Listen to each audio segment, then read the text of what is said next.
אני לא אקריא את זה, אני רק אספר. אני חושב שזו פריבילגיה באמת גדולה שיש לנו פה. דומיניק ברטון הוא המנכ"ל של מקינזי העולמית, לפני זה הוא היה יושב ראש של מקינזי באסיה, חברה שכולנו מכירים, כולנו יודעים, עבודות הבנצ'מרק שלה ללא ספק, לדוגמה, כשאני עשיתי את ה-MBA, אני לא יודע כמה פעמים השם עלה, ואני חושב שיהיה לנו פה מעניין. דומיניק, you've got 15 minutes, come up and I'll stop you on time.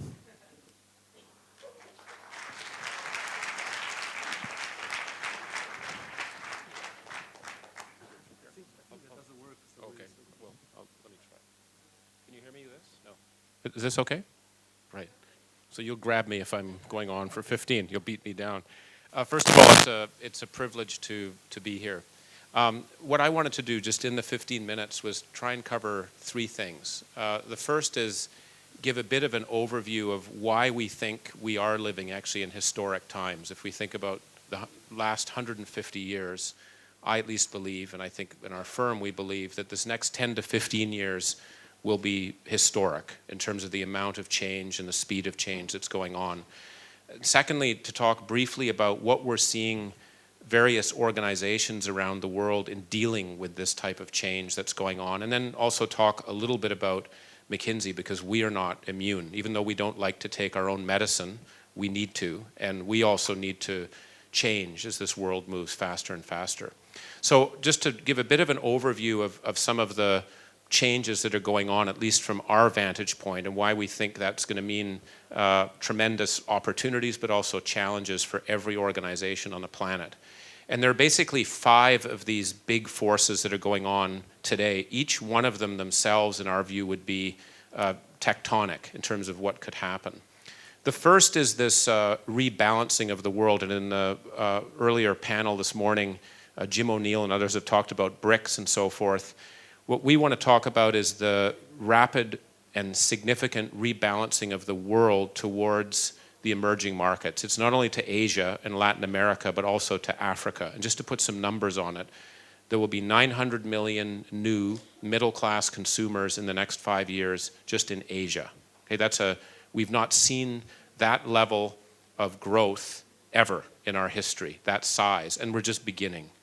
I mentioned this morning, Nigeria will have more babies born in that country than all of Europe combined. Africa is on the move, and it's not a mining or agricultural shift that's going on, it's a consumption group that's moving through, and then we have Latin America.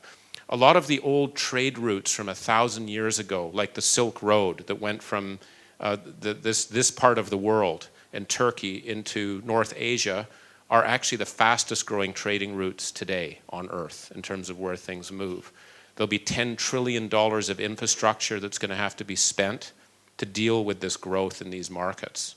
And as I also mentioned this morning, we have about 1.3 million people a week moving from rural areas to cities. And no one can stop it, not even the Communist Party of China. I remember they tried at one point. You cannot stop that happening. So that's a force that's going to change many of us. It's going to change, I think, education systems. It's going to change how we build relationships. It's going to change how companies work. And I'm honored to be on the panel with you, who've actually led the way, I think, with the Israeli-China combination that's going on. So that's one force. The second one is technology, and I feel embarrassed even talking about technology in Israel, which is a global leader in technology. But the speed with which technology is changing is also unprecedented. Most of the CEOs that I have the pleasure to deal with will say technology is moving 3 times faster than management. It's just so difficult to keep up with it. We have 5 billion people that have cell phones today that are connected. You have the ability to be able to download the entire US Library of Congress in 1 second. I don't know why you'd want to, but if you did, you could. So the amount of information and the speed with which it can be spread across the planet is unprecedented. We're digitizing the world, and the whole notion of big data and how we deal with that is something we have to grapple with. And I actually think now of technology as a function. In other words, it affects every industry, like organization or marketing. Technology is something someone has to think about. The third big force is demographics. I mentioned it briefly this morning. We have a very significant shift going on in the world. We're going from 10 workers to every retiree to 3 workers to every retiree globally. Now, there's some parts of the world that are incredibly young, like Vietnam. I think the 80% of the people are less than 30 years old. But China is an aging population. That's going to have profound implications for how we work. One minor example, I think universities are not going to be for 21 and 25-year-olds. They're actually going to be lifetime universities. We're all going to be working longer, and I think we'll have a freshman class of 55 to 60-year-olds as they go through their next wave of thinking, because we have to keep up with that and grow. But there's all sorts of implications on healthcare and other areas. A fourth big shift is the repricing of the planet.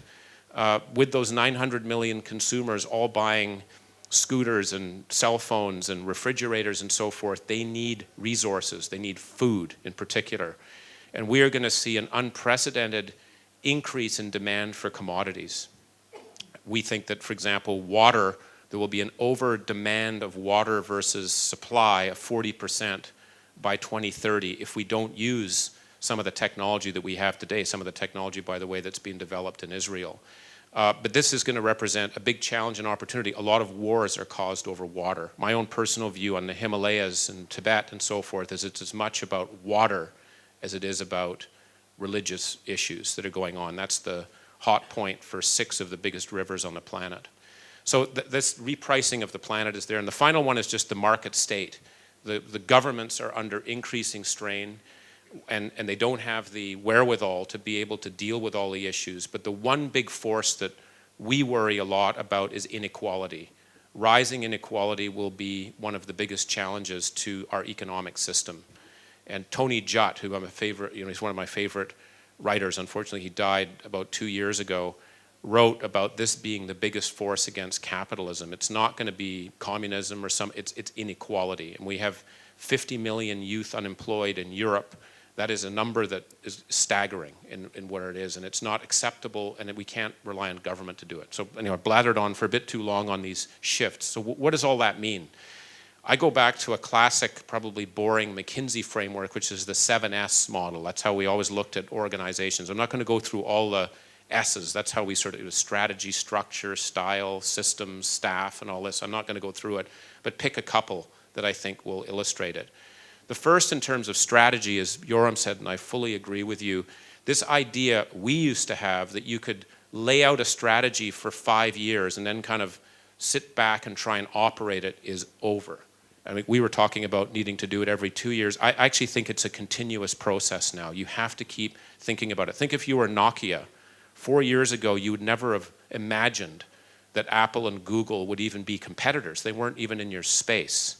This is what's actually happening in many industries. If you're in the oil and gas industry, is it automotive companies, are they competitors or are they customers, or where are they? Where are things in the value chain? They're all changing.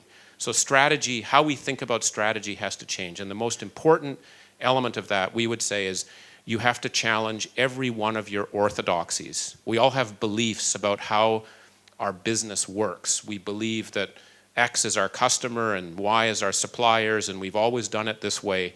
Those are being blown up as we go through this, and you have to be able to challenge that. The second element about strategy is actually risk. I think it's like a coin. One side of the coin is strategy, the other is risk. When you do strategy, you take risk. There are more risks out there when you think about strategy. So thinking about resilience is going to be extremely important. It's an objective function. I always go back to my old friends at Samsung, and I can say this publicly because they publicly talked about this. They always talk about their organization being a 5-torpedo company. And at first I used to think that's because of the North Koreans just above them, and that's something they're doing with it. They said, no, being a 5-torpedo company means we can handle a shock. It could be a currency shock. It could be a crisis in one of our key suppliers. It could be a reputation shock. The issue is we have to be able to withstand 5. Many organizations can't stand 1 without the ship going down. So thinking about risk will be important. Another area is actually what I'd call, in the cultural side, is open architecture. The notion that you can't do it all yourself. You have to be working with other people. And one of the biggest iconic shifts that occurred in the last 5 years is when A.G. Lafley at P&G decided to say that more than 50% of R&D was going to be done outside the company. That was a massive orthodoxy shaker. For us in McKinsey, we sometimes are, or maybe sometimes you'll say many times, are arrogant and think we need to do everything ourselves, and where it is, that game is over. There are many, many smart people, many partners to be able to work with and do things, and so we need to be more open architecture in terms of how you work it. And when you think about global organizations today, they very much are flat. And the centers of competence in many of these organizations are not in New York or London. When people ask me, where's the headquarters of company X? It's not really a good question, because those headquarters are being broken up into many different places. Interestingly, a Chinese company probably led the way. Lenovo has all of its key functions, strategy, marketing, finance, purchasing, in 6 different countries. And then they work by teleconference and then getting together every month. Just seeing it as examples of how things are actually able to shift. So I won't go more into it, but basically the fundamental orthodoxies of what's inside a company and what's outside a company, how you think about how often you have to change, and primarily how you then think about your people. Who are your people? Talent, the war for talent is going to be even more critical. And if you are just hiring people in your own likeness, I was thinking about the map you drew up there before from Australia and so forth. So many organizations, in a sense, define themselves by where they were born. And if you again look at how many of these companies are changing their footprint rapidly, that doesn't make sense. So how do you hire for the future? If you are any company today and don't have 20% of your top 100 being Chinese, you are not well prepared for the future. And you better start hiring for those people now.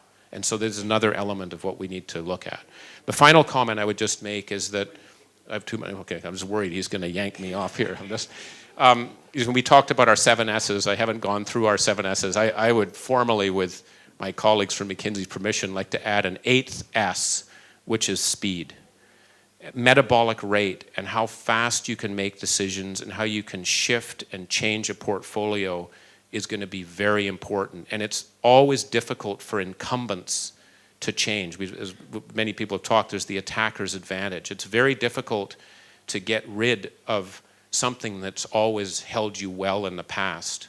And so looking for ways that you can reinvent yourself, in some ways cannibalize yourself, is going to be very important, because I can guarantee it, there are people that are doing that. And so again, from last thing I just say on our end, we're not immune from this. There's no way that McKinsey doing what we do today will work if we're doing the same thing 5 years from now. So we are trying to push things. One area that we're looking at, besides these elements about open architecture and challenging orthodoxies and working with others and so forth, being global, is actually in the whole area of big data. And this is, again, an area where I think Israel can lead the world in many ways. The notion of being able to handle massive amounts of information like we've never seen before and use it productively is going to be absolutely critical in what we do. And that's going to take intelligence and analytics to be able to do that. So what we're doing now is actually buying capability. We're hiring different types of people to be able to build that ability to do things. That's just one example. So I hope I've given you a bit of an overview. This world is changing dramatically. My friend out there also, I guess, is agreeing. He's screaming along with me. But the world it's changing rapidly. It's going to go faster. And we're going to have to be able to, as all of us, adapt at a faster rate. And so focusing again on orthodoxies and changing those will be critical to our success as we go ahead. Thank you very much. Do you have your... Can somebody bring Dominique the device?